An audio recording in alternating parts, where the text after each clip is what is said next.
thank you. Trying to work hard, but tired of hearing endless complaints from your coworkers. We've all been there, right?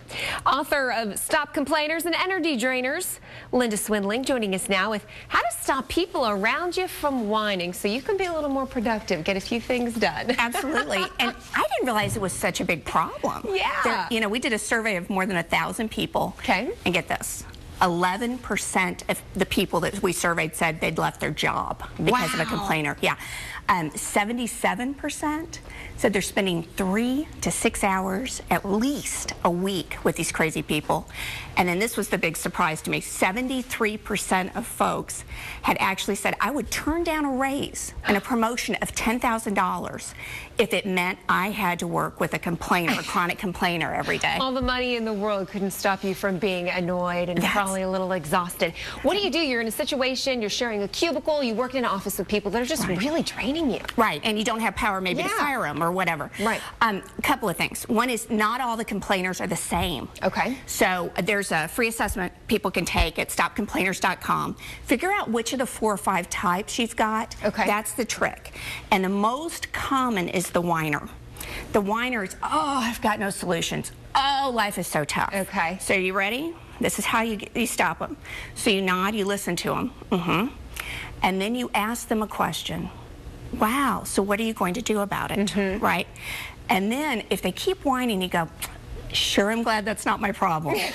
What are you going to do about it, right? Best line ever, glad it's not my problem. Absolutely, absolutely. Okay. Now, there's complicators. There's those controllers, those bullies. And the bullies are kind of like your schoolyard bullies. Right. Where you have to stand up to them. And they just take them, they come into adult form, so you still feel like, oh. Right. You can't believe that, and that's probably part of the problem is it's worked all their life. Okay. Whatever type they are, whether they're, detailing complicators or prima donnas, larger than life, everything is all my job. It's dramatic. And the gossips, and then the toxics. And the toxics, the best you can do is avoid them. Right. Yeah. Because you don't want that kind of seeping into your mental health and ruining your day and how productive you are. Let me ask you this. Every so once in a while, we all take a little look in the mirror. We can sometimes be the complainers. We all have bad days. I know I've been there. What do you do to snap out of it or you realize, holy cow, I'm adding to the office problem? Well, we all are complainers. And there's another assessment, am I seen as a complainer, that's free. But the big thing is you've got a stressor there. You have some sort of stress, most of us do, that's causing that.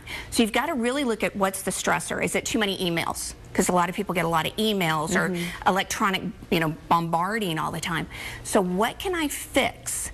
And that's what you look at. And also, sometimes you just have to say, I'm doing it again, or even tell your friend, if you hear me doing this, please tell me so I can stop. Get some perspective and just kind of change your attitude a little bit. Absolutely, because that's not the need. You have a need, but that's not going to help you out at all. Okay. And real quick, tell us about your book, because you kind of really dive into all of these details in here. Right. So Stop Complainers and Energy Drainers. Okay. You take either of those assessments. Okay. It'll tell you which chapter to go to and give you a script on how to deal with them if they report you or if they're your peer or if there's someone else. I love that. That's always hard when it's somebody that is a peer where you don't quite know what to say in that situation. Absolutely. All right, Linda, thank you so much for coming in. We appreciate this.